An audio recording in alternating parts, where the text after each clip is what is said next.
J'ai été soudainement convoqué par téléphone par le PDG et je me suis précipité au bureau. J'ouvris la porte. Je trouvais le président d'une entreprise cliente se tenant là. Puis il sourit froidement, « Vous venez de perdre 500 millions de dollars. » Je m'appelle Michel Johnson. Je travaille dans une entreprise de lingerie.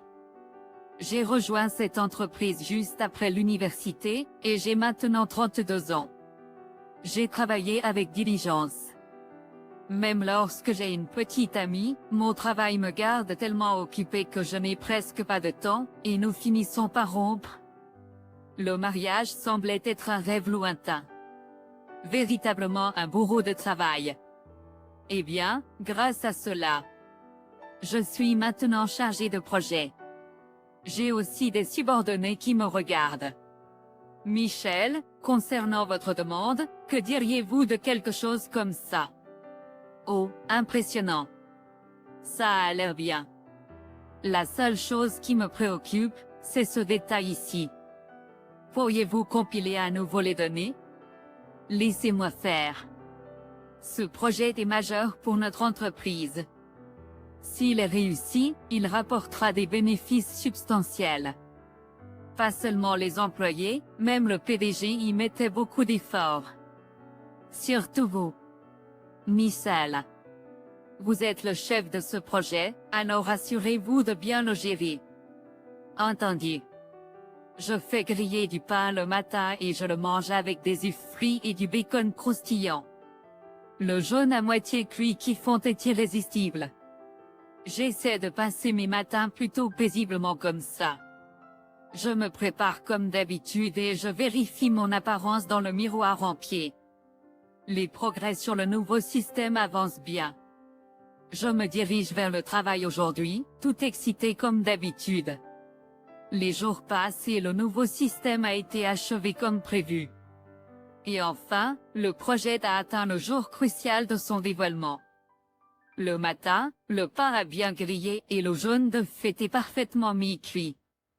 Le bacon était un peu trop croustillant, mais pas de problème.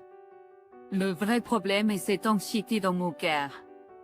Cela a été ainsi depuis que le réveil a sonné et que je me suis levé. Même en essayant de passer la journée comme d'habitude. Je ne peux pas rester calme. Je suis tellement nerveux. Ce qui devrait être un moment de petit déjeuner tranquille était un peu agité aujourd'hui. Avant de quitter la maison, j'ai vérifié méticuleusement mon apparence dans le miroir. J'ai resserré ma cravate et arrangé mes cheveux. Le visage se reflétant dans le miroir semblait si raide. J'ai souri involontairement. J'ai distrait mon anxiété implacable avec ma musique préférée en conduisant jusqu'à la société à la vitesse légale. Je viens de renouveler mon permis récemment, donc je suis plus conscient des panneaux et des règles de conduite. En étant attentif à ce qui pourrait arriver en conduisant. J'ai traversé la rue bordée d'arbres avec la plus grande prudence. Une petite intersection. En attendant le feu, quelque chose a attiré mon attention. Quelqu'un semble être accroupi sur la route. Il semble y avoir une fille d'environ 10 ans. Elle portait l'uniforme d'une prestigieuse école primaire privée voisine. Même si je me souviens correctement, c'est une école d'élite bien connue. Même pour moi, qui ne suis pas très bien informé sur de telles choses. Je sais vaguement où se trouve l'école car elle est assez célèbre. Peu importe comment vous y pensez, la distance d'ici à l'école semble un peu loin. De plus, il semble qu'il faudrait environ 20 minutes à un enfant pour marcher. Inquiet. J'ai garé ma voiture dans un parking à proximité et j'ai décidé de vérifier la fille. Qu'est-ce qui ne va pas? J'essaie de parler doucement pour ne pas l'alarmer. Cela étant dit, je suis un homme adulte. Elle a probablement reçu une éducation stricte pour ne pas parler aux étrangers.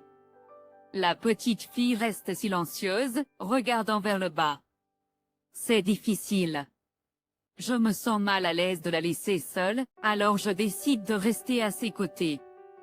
Comme j'observe distraitement la fille, Je réalise qu'elle a à peu près le même âge que ma nièce. Ma nièce montre toujours fièrement ses affaires. En me souvenant de cela, je complimente les chaussures que la fille porte. Ces chaussures sont mignonnes. J'aime les perles sur les lacets. Ensuite, la petite fille hoche légèrement la tête. Oh, elle a hoché la tête. Est-ce que ce porte-clés est un personnage qui se transforme en une jolie tenue? Je demande prudemment car il ressemblait à un personnage que ma nièce adore. Oui, c'est mignon. Je suis reconnaissant pour ma nièce habituellement bruyante et en quête d'attention. Je devrais lui acheter une peluche de ce personnage la prochaine fois. La fille, bien que réservée, est réceptive. Peut-être maintenant elle me dirait ce qui ne va pas.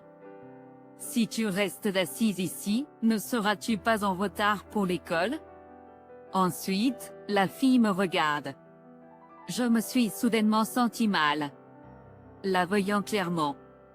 Je réalise que c'est sérieux.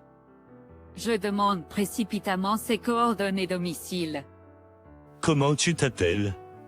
Connais-tu les détails de ton domicile? La fille sort lentement un cahier de son sac. Un cahier avec beaucoup d'autocollants étincelants.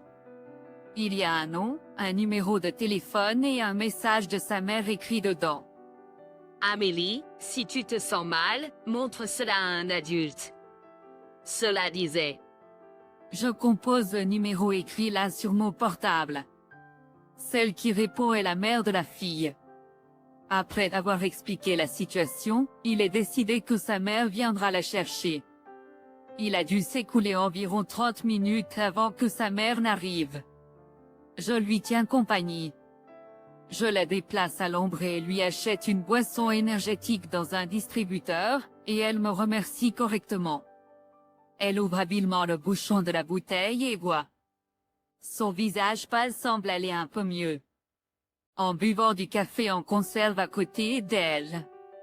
J'essaie de l'amuser avec mes récits exagérés de bravoure. L'histoire qui a eu du succès avec ma nièce semble amuser aussi cette fille, la faisant rire. Au fait, tu t'appelles Amélie, n'est-ce pas? Je l'ai vu écrit dans le cahier. Amélie hoche silencieusement la tête. J'ai une nièce de ton âge. Amélie. Elle aime aussi les autocollants étincelants et ce personnage. Peut-être que si nous nous rencontrons à nouveau, vous pourrez jouer ensemble. Amélie hoche la tête avec un sourire. Bien. Son teint est bien meilleur. Au moment où elle semblait complètement avoir baissé sa garde envers moi, sa mère arrive en voiture. Oh, Amélie, tu as l'air en meilleure forme que je ne le pensais. C'est parce que ce monsieur m'a aidé. Entendant cela, la mère d'Amélie se tourne vers moi et incline la tête à plusieurs reprises, disant « Merci beaucoup d'avoir aidé ma fille ». Amélie exprime aussi sa gratitude avec moi. Quel enfant poli elle était. Alors qu'elle partait, Amélie a collé un autocollant brillant sur ma main. Les yeux pétillants, elle a hoché la tête avec enthousiasme. Le sourire d'Amélie était réconfortant. Maintenant. Amélie, juste pour être sûre, allons à l'hôpital. Monte dans la voiture. Puis, après avoir fait monter la petite fille dans la voiture, puis-je vous demander votre nom, si cela ne vous dérange pas? On m'a demandé. J'ai remis en douceur ma carte de visite de ma poche intérieure à sa mère. Ça aurait été cool si j'avais dit quelque chose comme ce n'est pas un nom qui vaut la peine d'être retenu, mais j'ai réalisé cela après avoir quitté Amélie et sa mère et était en chemin vers ma voiture. Soulagée d'avoir pu remettre la petite fille en toute sécurité à sa mère. J'allais partir travailler lorsque j'ai regardé l'heure et j'ai été pris au dépourvu. Je ne peux pas me permettre de faire une pause ici. L'heure de la réunion d'affaires approchait à grands pas. J'ai rapidement contacté le bureau et expliqué la situation. Je suis tellement désolée. J'ai trouvé une petite fille accroupie sur la route en allant travailler. Et je risque de ne pas arriver à la réunion d'affaires. J'ai transmis cela et envoyé également un message individuel. Je me suis également dépêché vers l'entreprise. J'ai couru jusqu'à ce que j'arrive à l'intérieur, mais la réunion d'affaires était déjà terminée. Je suis allé demander à mes subordonnés comment ça s'était passé. Les documents que Johnson a préparés étaient parfaits. Grâce à cela, la réunion d'affaires s'est conclue sans problème. Il a rapporté, me donnant un pouce en l'air avec un visage triomphant. C'est bien. Merci, tu m'as sauvé. Le soulagement a été de courte durée car j'ai été convoqué par le patron. En entrant dans le bureau du patron, le patron était furieux. Mike, tu te rends compte de l'importance d'aujourd'hui pour notre entreprise? Être en retard un jour aussi important, qu'est-ce que tu pensais? Je ne peux tout simplement pas le comprendre. Il m'a crié dessus avec fureur. Je suis vraiment désolé d'être en retard un jour aussi important. Je me suis excusé sincèrement, expliquant que j'aidais une petite fille en chemin vers le travail. Cependant, la colère du patron n'a fait que s'intensifier.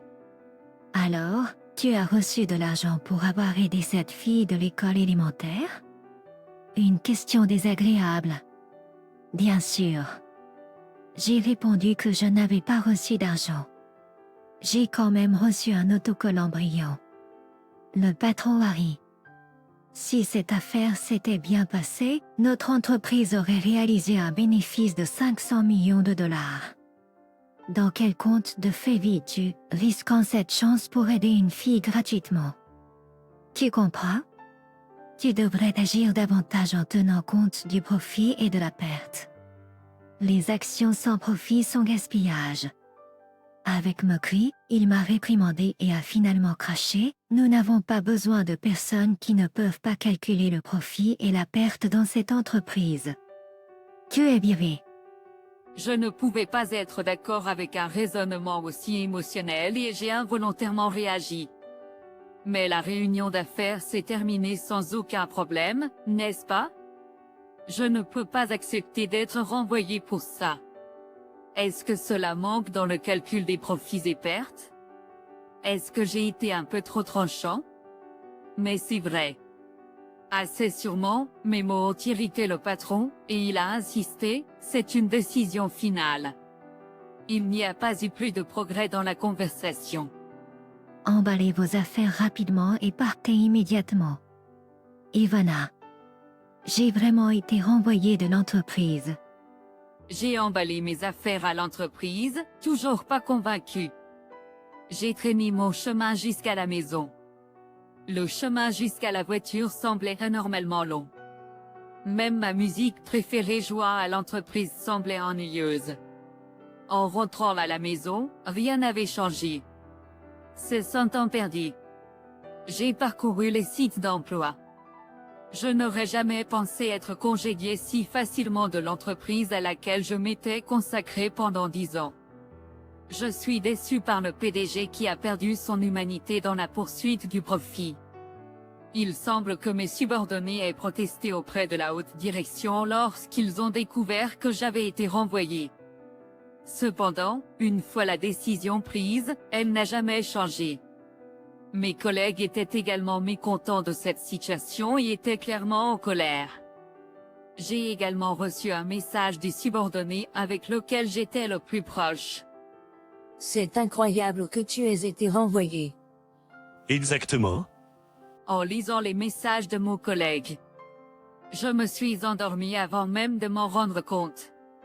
Le réveil sonne, et je me réveille précipitamment, mais il n'y a pas besoin d'une telle précipitation. Parce que je n'ai plus de travail maintenant. C'était quand je cherchais paresseusement des offres d'emploi sur un site d'emploi en étant allongé dans mon lit. Soudain, mon téléphone portable sonne. Le numéro de l'entreprise s'affiche sur l'écran. Je réponds à l'appel avec appréhension. Allô, c'est Michel. La voix que j'entends est celle du PDG. D'une voix troublée, il me dit de venir immédiatement au bureau. Incapable de comprendre la situation. Je m'habille rapidement et me dirige vers le bureau. Quand j'arrive, la présidente d'un grand fabricant d'électronique. Dan Electronic, et étonnamment, Amélie et sa mère, que j'ai aidé hier, sont là. Amélie me fait signe. Kofi. Je fais signe à Amélie et je fais un signe de tête à sa mère. Puis je demande calmement, qu'est-ce qui se passe ici? Alors la présidente Pauline de Dan Electronic explique la situation. La présidente Pauline semblait apprécier le système que nous avons dévoilé hier, et elle envisageait apparemment sa mise en œuvre. Elle est venue dans notre entreprise aujourd'hui pour une réunion concernant la mise en œuvre. Je n'ai pas pu m'empêcher de m'enthousiasmer en disant, vraiment. Même si je ne suis plus employé de cette entreprise. Cependant, avec une expression sombre. La présidente Pauline informe, j'ai l'intention de reporter la mise en œuvre. Pourquoi cela? Après tout, c'était le système que j'ai dirigé en tant que chef de projet. C'est déchirant de le voir reporté. En réponse à ma question pressante. La présidente Pauline a l'air un peu troublée et dit, c'est parce que vous, qui avez aidé ma fille, avez été licenciée sans cérémonie. Il s'avère que la fillette d'école primaire que j'ai aidée hier est la fille du responsable de Dan Electronic. Il semble que la présidente Pauline a découvert hier soir en rentrant chez elle que sa fille avait été aidée par moi. Comme la mère avait reçu ma carte de visite, il est devenu évident que j'étais un employé de AV Engineering. Émerveillé par une telle coïncidence et ayant une bonne impression d'Engineering. La présidente Pauline était encore plus excitée par la mise en œuvre de notre système. Cependant, après être venue à l'entreprise aujourd'hui et avoir découvert que j'avais été licencié en raison de l'incident d'hier, mon impression de l'entreprise a chuté. Une entreprise qui se débarrasse facilement de ses employés dévoués n'est pas digne de confiance. Tu viens de perdre 500 millions de dollars. Lui, avec un air moqueur et froid, annonce la nouvelle au PDG. La PDG a désespérément essayé d'expliquer. Non, s'il vous plaît, attendez. Nous allons annuler le licenciement de Mike. Nous allons même le promouvoir et lui offrir un meilleur traitement. C'était clairement juste une tentative désespérée. La décision de la présidente Pauline reste à changer. Je ne souhaite pas de telles choses. Et puis, alors que j'étais déconcerté après avoir été licencié d'Engineering, la présidente Pauline m'a personnellement proposé de me recruter pour son département de développement de systèmes. Bien sûr, ma réponse a été oui. Un matin qui excite le cœur au début d'une nouvelle vie. Aujourd'hui, c'est mon premier jour chez Dan Electronic. Faire griller du pain et préparer des œufs frits. Le bacon, cuit avec plus d'enthousiasme que d'habitude, est plus croustillant que jamais. Regardez dans le miroir en pied. Je semble étonnamment vivant. Serrer ma cravate. J'ai quitté la maison. Vers le moment où je commençais à m'habituer à ma nouvelle vie. J'ai reçu un message d'une vieille connaissance. Michel, comment ça va? Allons boire un verre un de ces jours. Ça fait un moment. En le rencontrant après si longtemps, ses traits du visage semblaient plus définis, et il était rayonnant. Apparemment, il a déjà été nommé chef de projet dans son nouveau lieu de travail. Michel, tu es vraiment incroyable. Je me demande si je peux devenir chef de projet comme toi. Il a dit quelque chose d'assez peu caractéristique de lui. D'après ce qu'il m'a dit, il semble qu'un grand nombre d'ingénieurs aient démissionné de AV Engineering. Il était l'un d'entre eux. Tous les employés qui ont démissionné semblaient être fatigués du principe du profit d'abord du président. AV Engineering a subi un énorme revers alors que des personnes talentueuses partaient. Do Electronic a subi un énorme revers alors que des personnes talentueuses partaient. Les performances ont chuté drastiquement. Une entreprise est composée de personnes. Il est naturel qu'une entreprise qui ne sait pas valoriser les personnes décline.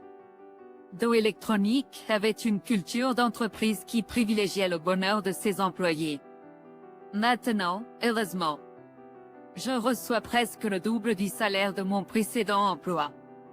Je sers avec diligence dans cette entreprise qui valorise les personnes, en travaillant en paix.